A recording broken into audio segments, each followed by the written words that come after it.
Buenos días, bienvenidos a Controversia TV, el canal de política y cultura alternativas. En esta nueva edición nos acompañan Fernando Sayé y Pedro Anoviés, y tenemos el placer de traer ante el público al escritor y periodista mexicano José Luis Ontiveros, autor de libros como El húsar negro, Apología de la barbarie, El hotel de las cuatro estaciones, publicados en México, en España, en Argentina, colaborador durante mucho tiempo del suplemento literario 1+1 del principal diario de México, Excelsior, colaborador de la revista Ciudad de los Césares casi desde su fundación, quien se ha definido en una situación de exilio interior con respecto a su país. José Luis Ontiveros, buenas tardes. ¿Cómo estás, Erwin? Da mucho gusto estar en Chile. Qué bueno, mucho gusto tenerte entre nosotros también. Quisiéramos saber, ¿cómo te defines, en primer lugar, con respecto a la literatura mexicana? Octavio Paz, en primer lugar. Pues creo que soy un francotirador, un trotabosques, un tipo de anarca, absolutamente anómalo en la sociedad chichimeca, en el gueto de oro mexica. Más bien soy un tipo de escritor que parte de la gran tradición hispánica. Se me ha acorralado, se me ha perseguido, se me ha etiquetado, demonizado. Mi labor es más reconocida, por ejemplo, en España, en el mismo Chile o en Argentina, que en mi propio país. En mi propio país soy un forajido peligroso, una bestia negra, de lo cual me siento muy orgulloso. Eso sería mi presentación. José Luis, yendo un poco en esa línea de lo que tú bien te has descrito a ti mismo, vivimos en una época, podríamos decir, de un pensamiento único, con una hegemonía cultural, que todo aquello que no es perteneciente o que puede ser catalogado o pertenecer a la izquierda o a la derecha, como se define tradicionalmente, queda sencillamente relegado. En ese sentido, tú que te has sido relegado, ¿qué posibilidad tienes de poder expresarte dentro de esta hegemonía cultural? Realmente es una exigencia con la propia escritura, con el alma interna, con el poder del ángel que se manifiesta de pronto sobre tu propia poquedad literaria. Esto se da como el espacio metafísico del ser, y la escritura habita y se manifiesta como un poder que frente al cual lo único que te queda es inclinar la cabeza y sujetarte al rayo y a la tormenta. Esta es la soledad y este es un campo en que solamente tú librarás la lucha. No hay manera de retroceder y tu honor te obliga a combatir. Tu forma de combatir es la espada y la palabra. La palabra se vuelve entonces himno y canto. Este es el sentido que le da Ezra Pound al arte de la escritura. Ese es el sentido profundo que le da Hölderlin. Es el sentido de un dictamen, de un factum, de un poder que está más allá de las categorías humanas. Lo último que queda en este mundo es un poeta que cambia los pueblos, como lo afirmó José Antonio Primo de Rivera. Nadie puede mover a los pueblos más que los poetas. Y el poeta, en el sentido no del versificador, sino del que asume la palabra como una bendición, como una unción, es la antena de la especie que dice el gran Pound. Pound es el ejemplo del escritor indoblegable, como todos estos escritores malditos, Trou de la Rochelle, Céline, Monterland, el mismo Borges, con sus características peculiares dentro de la sociedad argentina y en el magma popular peronista. Y yo diría que este es el destino de todo verdadero escritor. De ahí que tengamos una revuelta constante contra el dominio usurocrático en la literatura, que está basado en la mercantilización bestsellérica y no en la necesidad del arte. Tú has mencionado algunas otras bestias negras fuera de José Luis Ontivero. Ha mencionado bestias negras como Luis Ferdinand Céline, Ezra Pound, Ernest Junger, también podríamos incorporarlo, ¿ah? Yukio Mishima. Claro. ¿Qué pueden decir al público lector de hoy de los distintos pueblos del mundo estas bestias negras? Esto es un tema, bueno, del que me he ocupado en la apología de la barbarie, un libro mío que ha tenido buen fario, buen destino, y en él me ocupo de Junger, Mishima y Pound, una trilogía de malditos. Y ciertamente yo diría que estos escritores revelan el poder que hay en cada pueblo, en sus raíces identitarias, en su sentido axiológico, en su ser interno y en el poder fundante de la palabra.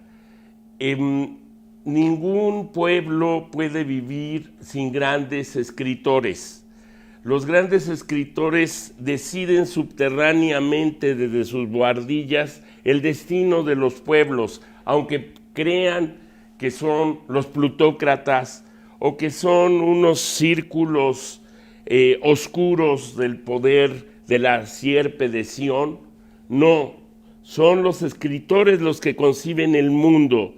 En las palabras está contenida la entraña misma del ser.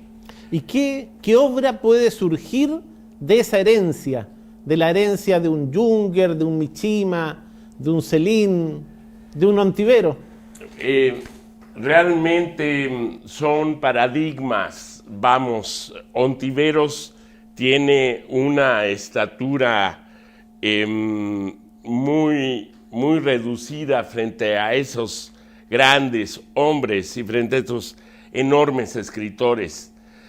Es en esa poquedad literaria en la que yo reconozco que mi sentido del escribir es por la trascendencia y por una exigencia de excelencia, una literatura difícil y ardua, no una literatura fácil en cuanto al consumo del lector promedio que lo único que quiere es entretenimiento. Aquí va a encontrar en lo ontivérico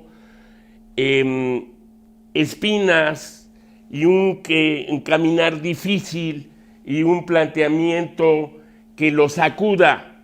Si no, no tiene ningún sentido el escribir. Por un mero preciosismo, la literatura sería baladí. la literatura sería entonces diletante. Y para ello ya están todos los premios que entrega desde la Academia los suecos.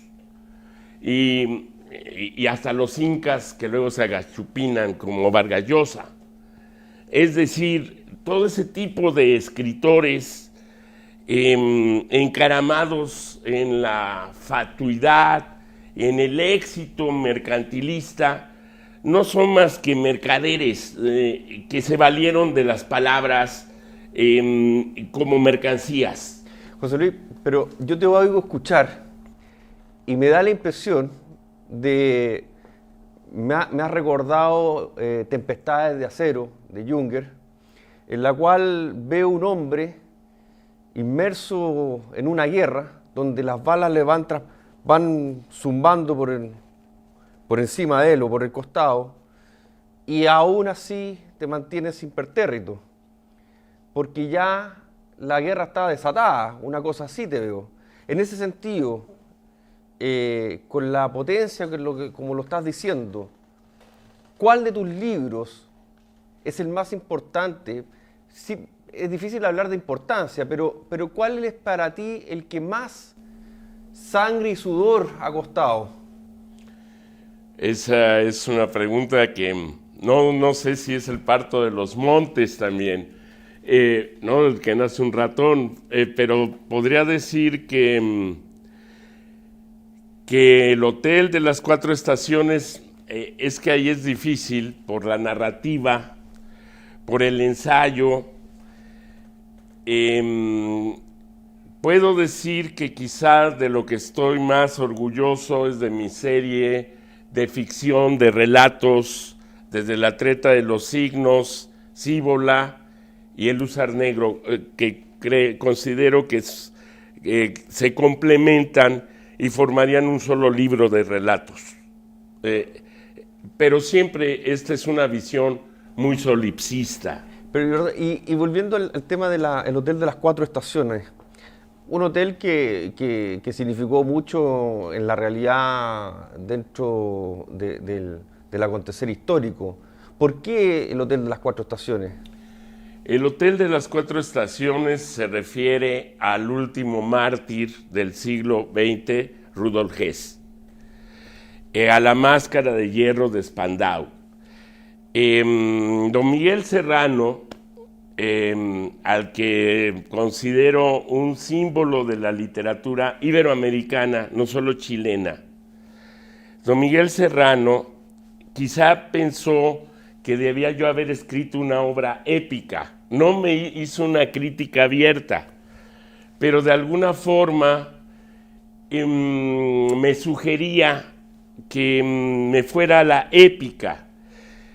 Creo que también el humor, cuando trata un asunto tan terrible como los sufrimientos de Hess, el dolor alquímico, esta profundidad de su testimonio, esta entrega tan completa, tan enternecedora, tan profunda a la verdad, que es la verdad del ser, que es la verdad del héroe, que se mantiene indeclinable.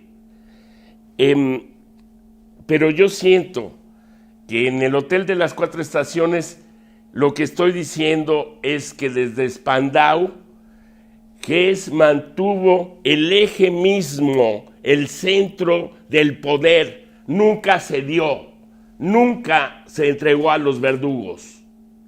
Creo que Hess es un símbolo literario en su propia existencia, desde su nacimiento misterioso en Alejandría, desde su iniciación en la Logia Thule. Todo en Hess confirma que el nacionalsocialismo se erige como un orbe de símbolos muy superiores a lo político y en torno a un altar metapolítico, con dagas, nivelungas, que eso le hubiera gustado a don Miguel. Sí, perdón. Lo que dice de Hess en Spandau me recuerda de alguna manera la figura de Job, como la trata Jung en el libro de Job. No sé si te hace sentido esa analogía. De alguna manera creo que todo hombre auténtico tiene que sufrir más que el hombre mediocre. Y que esa dosis de sufrimiento interno, ese desgarrarse, es lo que marca lo excepcional. Y las tentaciones y la locura y las perversiones y las sombras acechan y buscan destruirte porque eres distinto. Entonces el sufrimiento va a ser más duro, va a ser más cruel. Y debemos estar dispuestos a la entrega, a la oblación, al sacrificio. Sí, José Luis, hay dos escritores que son poco conocidos en Chile, pero parece que han significado mucho para ti. Uno de ellos es Salazar Mayén y otro es Jiménez Caballero, ambos contemporáneos de nuestro Vicente Huidobro, pero ubicarlos y tal vez su significación en la literatura del siglo XX. ¿Qué nos puedes decir de ellos? Bueno, yo soy un discípulo de don Rubén Salazar Mayén. Rubén Salazar Mayén es un escritor marginal en la literatura mexicana, pero... Exactamente, muy acertado. Los plagios de Paz en El laberinto de la soledad. Gran parte de las tesis de Paz están expuestas anteriormente por Rubén Salazar Mayén. Y dijo Paz cínicamente que el león se alimenta de cordero. Es decir, que él tenía una fuente subterránea, que era Salazar Mayén, y una fuente abierta, que era Samuel Ramos. Entonces, la trascendencia de Salazar Mayén es que siempre es más que anarca, en el sentido de Junger, anarquista, pero pasa del comunismo, es el creador del primer partido fascista en México, Acción Nacional Popular, en 1934, de línea corporativa italiana. Y luego que produce esta ruptura con todo el sentido rebaniego y la dictadura del mandarinato, una nomenclatura letrada que tuvo en su poder la literatura mexicana y que era un grupo que se decía marxista, porque realmente son más bien mequetrefes y pequeñas almas que marxistas o lo que sea. Como Monsiváis, como José Emilio Pacheco, este tipo de dictadura de lo bien pensante ya está agónica. Podríamos decir que Salazar Mayén marca una ruptura y una capacidad de establecer un propio camino, un verdadero compromiso con la verdad íntima. Y por la parte de Jiménez Caballero, tuve la fortuna de tratarlo. Jiménez Caballero es el gran vanguardista, que yo creo que a la altura de Huidobro. Y de esta relación con Jiménez Caballero surge también mi admiración por una vanguardia rupturista. Veo también en Jiménez Caballero el símbolo del escritor que se mantiene firme ante los cambios políticos, que tiene su orbe de significados y no va a buscar en el poder la salvación, sino en la propia obra. Esta es para mí la característica fundamental del verdadero escritor. No se basa más que en su propia escritura, en su propio ser. No tiene, si tiene relación con la política, es puramente accidental y la trasciende. O sea, podríamos decir que es una especie de literatura hermética en donde la persona escribe para sí mismo. Fundamentalmente escribe por una necesidad del alma, que decía Rilke. Quien no tiene esa necesidad no es escritor. Si se plantea de manera definitiva, no podría vivir sin escribir. Ese es el verdadero escritor. Tú has mencionado grandes autores de Europa, de México, de Norteamérica. ¿Vislumbras alguna nueva pluma en nuestra América castellano parlante que apunte en esas mismas direcciones? Bueno, que en este sentido creo que hay un joven escritor chileno que es colaborador de Ciudad de los Césares, que es Sergio Fritz Roa. Yo creo que Fritz Roa une la capacidad tanto del ensayo como de la ficción. Veo un perfil muy interesante en Sergio Fritz Roa. Muchas gracias, José Luis. Ha sido un placer tenerte con nosotros. Buenas tardes, señores telespectadores. Gracias.